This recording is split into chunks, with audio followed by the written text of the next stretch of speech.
خوشحالم در خدمتتون هستم. من آمادم جایزه رو تقدیم کنم به آقای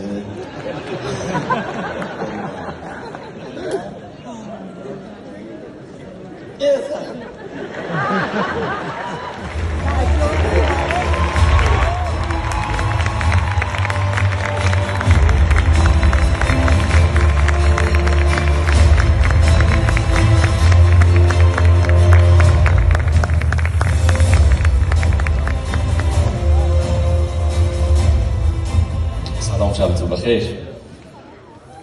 خیلی ممنون، مرسی. من یه ذره سورپرایز شدم.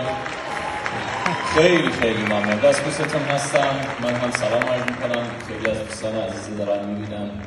آقای عقیلی، علی زنده وکیل، همایون که شما نشسته بود، آقای راقب و بسیاری از دوستان دیگه، دست همه رو میبوسم. برای من به هر حال باعث افتخاره که این جایزه رو میگیرم و از همه هیئت ژوری داوران سپاسگزارم و میدونم که